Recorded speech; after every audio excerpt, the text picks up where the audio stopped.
Hello friends, आप सभी का हमारे यूट्यूब चैनल पे बहुत बहुत स्वागत है। आपने हमारा पिछला वीडियो तो देखा ही होगा टेक फैक्ट्स के बारे में। ये है उसका पार्ट 2। तो चलिए वीडियो को जल्दी जल्दी स्टार्ट करते हैं। 1973 में सबसे पहला मोबाइल कॉल किया गया था, वो भी एक मोटरोला एम्प्लॉय के द्वारा। क्या आप ये जानते हैं? 3 दिसंबर 1992 में सेमा ग्रुप के एक आर्किटेक्ट ने एक कंप्यूटर के द्वारा फर्स्ट मैसेज भेजा था, वो भी एक वोडाफोन एम्प्लॉय को। और उस टेक्स्ट में क्या लिखा था आप जानते हैं? Merry Christmas. और आज के समय पर लगभग 6 बिलियन टेक्स्ट किए जाते हैं, वो भी प्रतिदिन। पहले 1990 में लगभग 50 ऐसे वायरस थे जिन्हें हम पहचानते थे, और आज लगभग 70 से 80% ईमेल्स में मालवेयर पाया जाता है। हम सभी ने कभी ना कभी तो फेसबुक का इस्तेमाल किया ही होगा। क्या आप ये जानते हैं? लगभग 300 मिलियन फ़ोटोज़ अपलोड किए जाते हैं और 800 मिलियन लाइक्स किए जाते हैं, और उस पर रिएक्शंस भी भर के दिए जाते हैं। आज बच्चा बच्चा नासा के बारे में जानता होगा, मगर क्या आप जानते हैं वहाँ की इंटरनेट का स्पीड कितना है? 91 Gbps। मैंने, आपने, आपके पिता ने, दादा ने, सभी ने नोकिया का फ़ोन्स कभी ना कभी इस्तेमाल किया ही होगा। मगर क्या आप जानते हैं नोकिया हमेशा से एक टेक कंपनी नहीं थी। पहले नोकिया एक पेपर मैन्युफैक्चरर था, फिर एक प्लास्टिक मैन्युफैक्चरर। कतार में 2006 में एक नीलामी हुई थी, जहां पे एक आदमी ने अपना नंबर $2.75 मिलियन में बेचा था।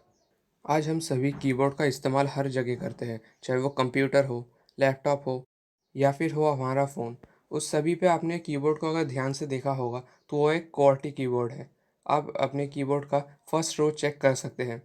मगर हमारा कीबोर्ड शुरुआत से ऐसा नहीं था, वो एकदम पहले सिंपली था, यानी ABCD ऐसे ही। मगर उसमें काफ़ी लोग ज़्यादा तेज़ लिखते थे और उसमें बहुत ज़्यादा जैम होता था, यानी कि स्पेलिंग में मिस्टेक्स होती थी, गड़बड़ी बहुत ज़्यादा होती थी।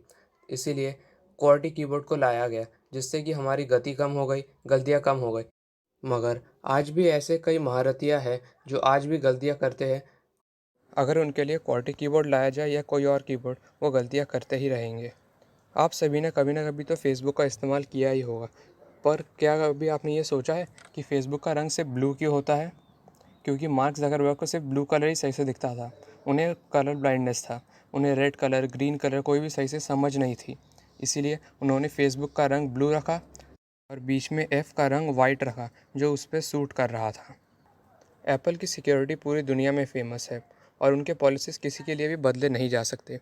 एक बार एक शार्प शूटर यूएस में फ़रार हो चुका था। उसने 14 मर्डर किए थे और 22 जनों को घायल किया था। मगर उसका आईफ़ोन लॉक्ड था और एफबीआई को उसका फ़ोन खोलना था। तो उन्होंने एप्पल से परमिशन लिया, मगर एप्पल वालों ने वो फ़ोन खोल के नहीं दिया। तो ये केस काफ़ी लंबा चल रहा था। तब एफबीआई ने एक छोटे से हैकर को पकड़ा और उसने कई दिनों के बाद जाके वो फ़ोन खोल के दिया, और उसके बाद वो केस ख़त्म हुआ। इससे यही पता चलता है कि हमारा डेटा बहुत ज़्यादा सिक्योर्ड है एप्पल के हाथों में। आज हम सभी यूट्यूब का इस्तेमाल करते हैं ज्ञान लेने के लिए और गाने सुनने के लिए, मगर यूट्यूब के इस पूरे व्यू में सिर्फ 20% भाग गानों का होता है।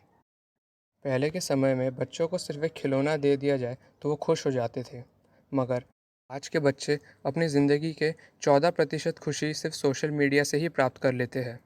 ऐसा कहा जाता है कि 33% डिवोर्स या ब्रेकअप सिर्फ फेसबुक की वजह से ही होता है। अगर मैं आपको कहूँ कि न्यूक्लियर मिसाइल का पासवर्ड सिर्फ 8 ज़ीरो थे, तो क्या आप मानोगे? जी हाँ, ये सच है। जबकि एयरफोर्स के ऑफिसर्स इसे झुठलाते हैं, मगर उनका एक ऑफिसर ब्रूस, उन्होंने कहा है कि ये सच है। जबकि 20 सालों से एयरफोर्स का पासवर्ड सिर्फ 8 बार ज़ीरो था, और उन्होंने उसे हर जगह लिख के रखा था ताकि वो भूल ना जाए। मतलब अगर कोई बच्चा वहाँ घुस जाता और ये पासवर्ड वो टाइप कर देता, तो पूरी दुनिया तबाह हो जाती, क्योंकि ये पासवर्ड न्यूक्लियर मिसाइल्स के थे। लोग टेक्नोलॉजी से डरते हैं। एप्टली का टेक्नोफोबिया इंडस्ट्री के वर्कर्स को बहुत ज़्यादा होता है, क्योंकि उन्हें लगता है कि उनकी नौकरी कोई रोबोट ले लेगा।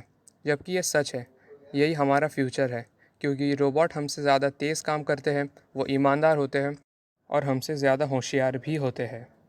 1991 में टिम बर्नर्स ली एक वर्ल्ड वाइड वेब पर काम कर रहे थे, और हैरानी की बात यह है कि वो आज भी चल रहा है। मगर तब ज़्यादा ग्राफिक्स और बैकग्राउंड इस्तेमाल नहीं किया जाता था। इसीलिए आपको सिर्फ वहाँ टेक्स्ट और लिंक्स दिखेंगे, जिसमें होगा कि इंटरनेट का इस्तेमाल कैसे करना है। अगर आपकी उम्र 50 साल के ऊपर है और आप इंटरनेट का इस्तेमाल करते हैं, तो आपको सिल्वर सर्फर्स कहा जा सकता है। साउथ अफ्रीका में एक टेस्ट किया गया जिसमें उन्होंने थोड़ा सा डेटा लिया और उसे सेंड करने की कोशिश की। उन्होंने अपने शहर का इंटरनेट प्रोवाइडर टेलकॉम की मदद ली और एक कबूतर लिया जिसके पैरों में वो पेन ड्राइव बांध दिया गया। और चौंकने की बात यह थी कि कबूतर डेटा जल्दी पहुंचा पाया, जबकि इंटरनेट पर वो फाइल तब भी सेंड हो रही थी और उसे 2 घंटे लगे। अगर आप 4 साल का कोर्स कर रहे हैं तो शायद उसकी वैल्यू पेपर पर हो सकती है, मगर उसकी असल ज़िंदगी में पूरी तरह से कोई वैल्यू नहीं है, क्योंकि हर 2 साल में टेक्नोलॉजी बदलती है। यानी जब आप ग्रेजुएट हो चुके होंगे तब 2 साल की वैल्यू कुछ नहीं रहेगी, सिर्फ 2 साल की ही वैल्यू टिकी रहेगी असल ज़िंदगी में। आज हम सब आईफोन 12 का बेसब्री से इंतज़ार कर रहे हैं, मगर क्या आप जानते हैं जब फर्स्ट आईफोन लॉन्च हुआ था तब उसे लोगों के हाथों में आने में 6 महीने लग गए थे लॉन्च इवेंट के बाद, क्योंकि उसमें रैम कम होने के कारण और बग्स होने के कारण वो बार बार क्रैश हो रही थी, जिसकी वजह से स्टीव जॉब्स को अपना फ़ोन बार बार बदलना पड़ रहा था टेस्टिंग के लिए।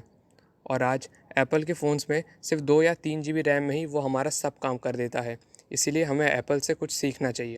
दोस्तों, अभी आप गूगल खोलिए और उस पर लिखिए इंग्लिश टू रोमेनियन और इंग्लिश में लिखिए आई हैव मनी, और उसका ट्रांसलेशन हम नहीं बताएंगे, आप हमें कमेंट सेक्शन में बताएंगे। तो चलिए, आज के लिए इतना ही। मिलते हैं आपसे ऐसे ही किसी वीडियो में। जाने से पहले चैनल को सब्सक्राइब और इस वीडियो को लाइक ज़रूर करें। धन्यवाद।